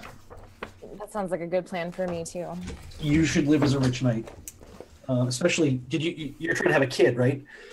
I did not have a kid. But you're trying to have a kid. Yeah. You want to. Kids survive better with richness. Cool. Rich- Spend 9 to 12.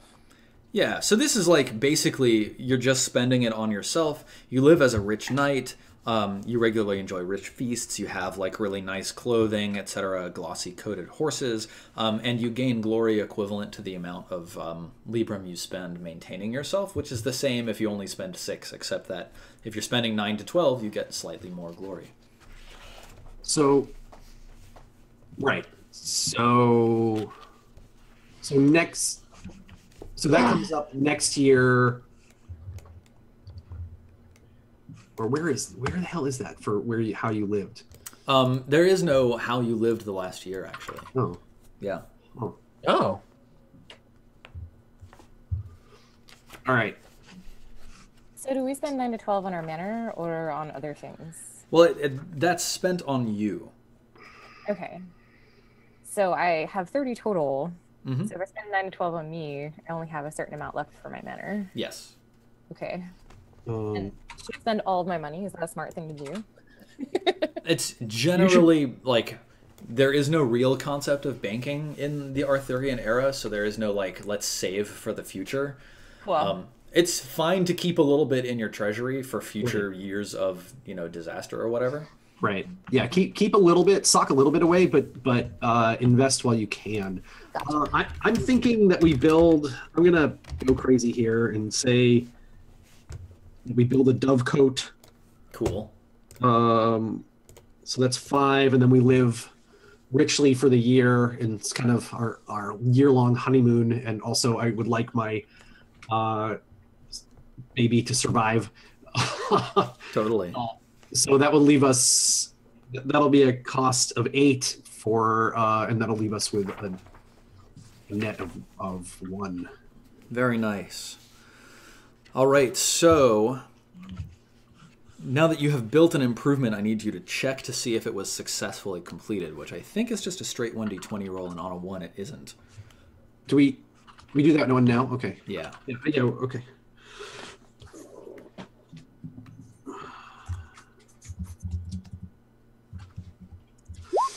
Good.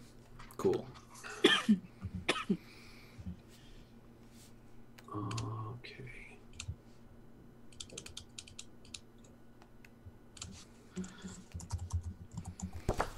All right. And Dwinwyn, you were going to throw a feast. Did you want to perform any improvements to your manor? I do. I just can't. These are a lot of options. Yes. Do you want to take a look and think about them and just Yeah. make the notes on your own time after?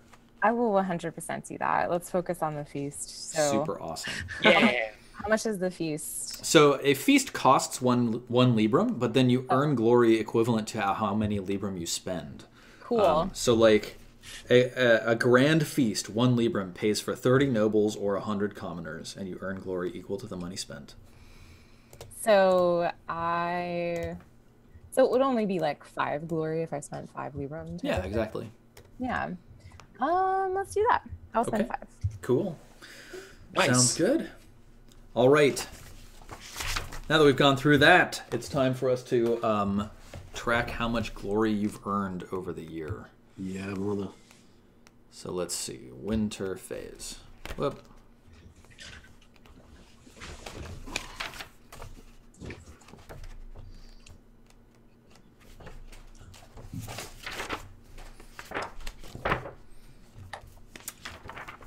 Family rolls. Compute glory. Okay, so... Oh no, training and practice. Right, so training and practice. You may do any one of the following 3 things. 1. You may gain 1d6 plus 1 points in your skills, up to a maximum of 15 points in any given skill. 2. You may gain 1 point in any skill, up to a maximum of 20. Or 3. You may improve an attribute, a trait, or a passion by 1 point. So we can. I'm sorry. Can you? Maybe I can make a note page. Is there? somewhere. Yeah. There we go. Hang on. I'll All right. just write notes. I'm improving two-handed weapons from 17 to 18. Okay. So 1d6 plus 1 points to skills, max of 15, 2, 1 point to any skill, max of 20, and 3, I'm typing all this out so you will see it when I'm done typing it. 3 is 1 point to any attribute, trait, or passion. Ta-da! I'm bumping my Valorous. Cool. Tired Up to of this. 8. Yeah. Nice. I think I'm increasing my loyalty. To your lord? Yeah, Nice. because that was rough. It's a nice thing to have. Yeah.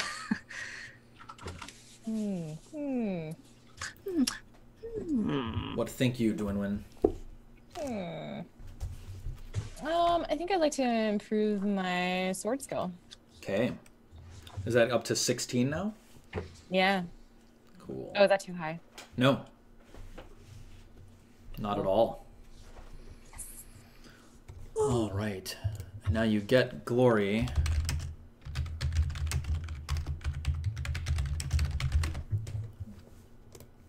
Yes. All right, so...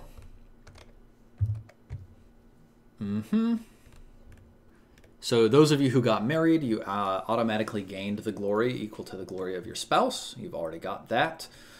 Each 1 Libram spent gains you 1 glory.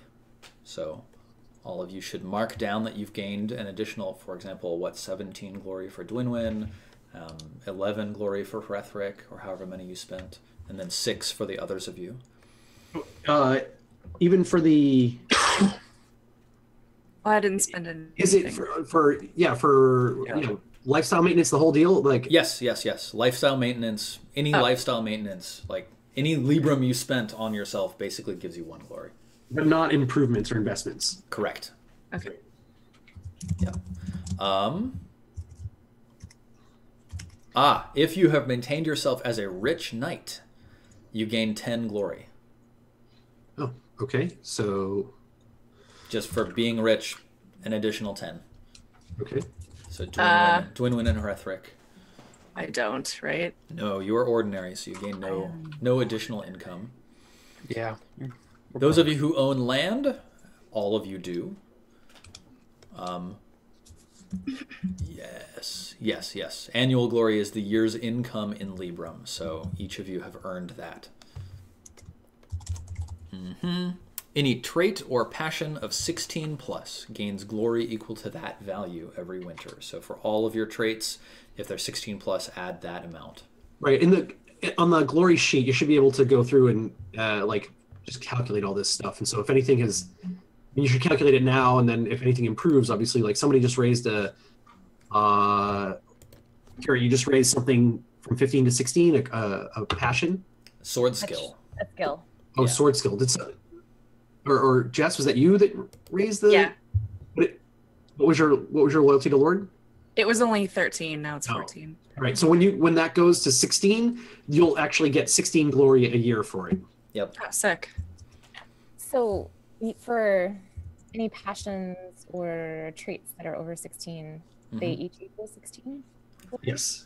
No, they each equal the amount. So if you have a passion that's 18, you get 18 glory for it. Oh, I'm So I sorry. get 17 for my honor then. Yes. Yes. Yes, And that's you like do. cumulative, so I'd Yes. add all those together. Yes. Yep. There's a little in the annual glory awards box. Right. You total those up.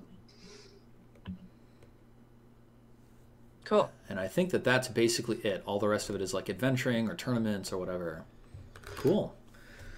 So that's all the glory. And if you have gained more than 1,000 glory this year, which Dwinwin you might have, I don't know. because you married Lady Adwin, right? This is a lot of math. Yes. It is a lot of math. So the Lady Adwin gave you 700 some. Yeah, glory. 740. And then the rest of all of your improvements from glory, did they put you over 1,000 points? I'm not sure. Hang on, I will come to your character sheet. Yeah, I'm trying to add up everything that happened. Yeah. I haven't figured out my traits and passions yet.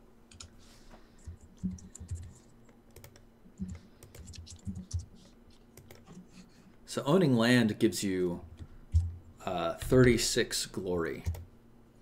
All right, your holdings. Yep. To win. And then I have 6 for 5 traits and passions at 16. So it's 5 times 16. So it's 80.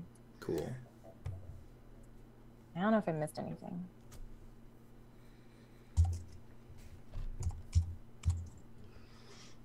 I don't know if I went over 1,000. I don't think you did. Well, you killed the giant, you killed the Nuka-Levi, you helped Merlin. So, like, add all of that stuff up. Yeah, that's 33, 25, and 50 for those. Yeah. 33 plus 25 plus 50 plus 5 plus 740 plus 17 plus 10 plus 36 plus 80 equals 996. Oh What my the hell? Spend 4 more Librum on your feast. Well, wait. But no. It's added to her previous glory total. It's every 1,000 glory. Is it every 1,000 or is it if you earn more than 1,000 in a year? I think I maybe I'm wrong. I always thought it was every 1,000 glory. Let me Either just way, double check I'm gonna here. be spending 12 on me that I haven't done yet. Ah. 16 on my manor, right? So that will actually bump me over once I spend that. Got it. Nice. Let's see what it's 111 is glory or winter phase. Let me just double check about that bonus glory. Yeah. 111 glory bonuses. A bonus point is gained whenever your total glory exceeds 1,000 and for every additional 1,000 points. Yes, you're right. So once you hit 2,000, once you hit 3,000, you gain an additional 1 point that you can apply directly to an attribute, trait, passion, skill, or combat skill, increasing that statistic by 1. Gotcha. All right, I crested. I am at 2119 with my annual glory and this year's glory. So Awesome. I am feeling pretty good. And though I'm no longer the most glorious knight, then I think that Dwinwyn takes over with her recent marriage. Yeah. But I'm now going to increase my 200 weapon skill to 19. Nice. Check it out. Pretty Almost killer. there. One more year. Get that up to a 20, and then start working on my dexterity. Yeah. Just don't die next year and you'll be fine. Oh, Steven. Steven. So I'm 23 now. Yes. You're 23 and your squires are now 17. Right. Oh, Oh yeah, and we do the squirings, right? Well, yeah, they'll just level up to 17. But don't they get skills? I thought they get advancements. No, I don't think so. Because they just have the squire skill, which is equivalent to their age. What about their? Let me double check. Battle and horsemanship. Because I improved this horsemanship last year. Walter. First aid. so many things have happened. I know. Okay, so I still have to spend that. I have to bump up a stat. Oh, hey, I found where the rewards of glory are tracked in the book. All right, good job. Yeah, that's amazing that it's at that place. Okay, let's see where squires are tracked. QRS squire, probably 36 to 38. Yeah, I think I have, what's my total? 2209? Nice. Seems right. Is that more than you, Luke? Just you've pipped me. But that's good. I went from lowest to highest by getting married. Yes, I told you that marriage was a sweet deal. Yeah. As always. Thanks, Lady Adwin. So yeah, so you get your bonus glory point. You get an additional advancement. Plus 1 point to a stat, a skill, a trait. Yeah. Yeah, basically increase anything by 1 point. There's Anything actually that's 15 or higher by 1 point. Training is gained Got it. through play experience, and as outlined in the experience rules. Yeah. So I guess your squires just get training the same way that you do. So you can add 1d6 plus 1 points to their skills up to a maximum of 15. Right. Correct. All right, I'm going to roll for Walter.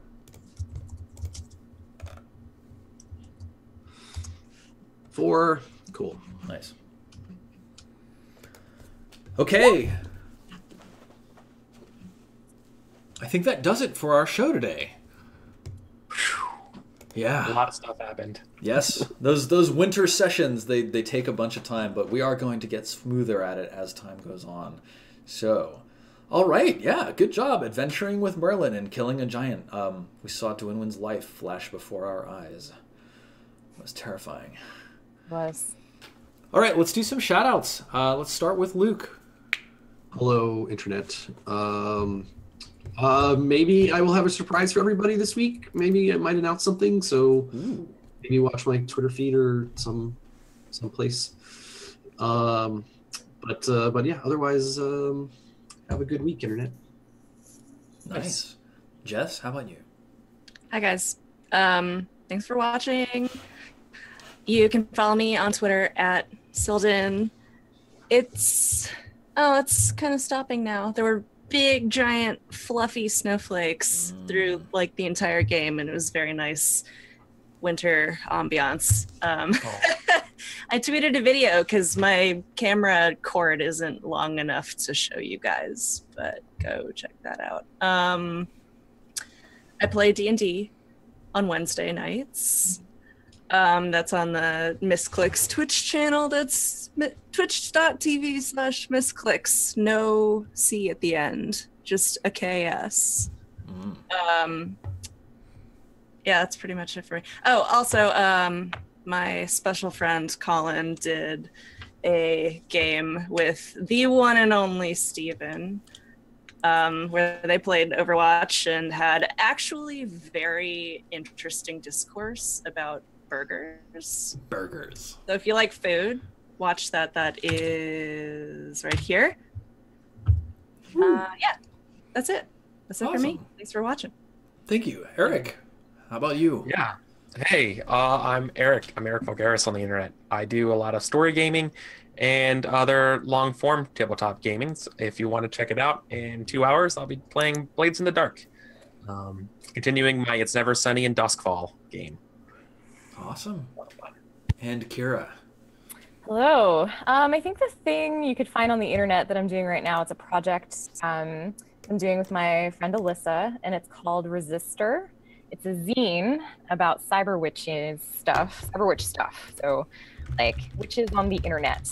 And it's made by and for queer feminist folk.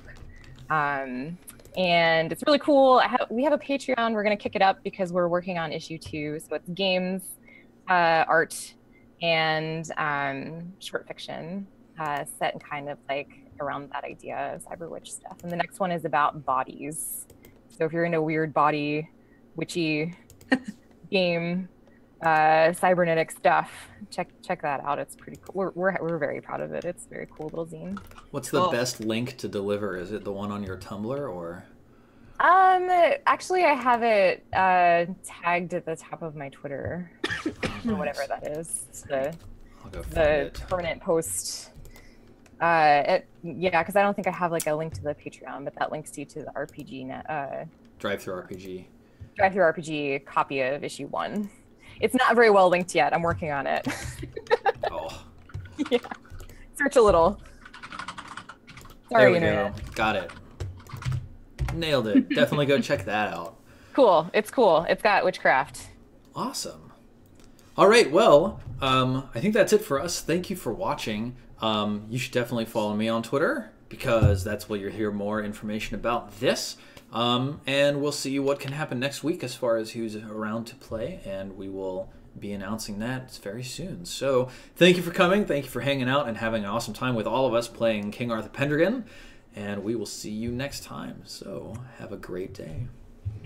Bye. Bye, everybody. Boy. See ya.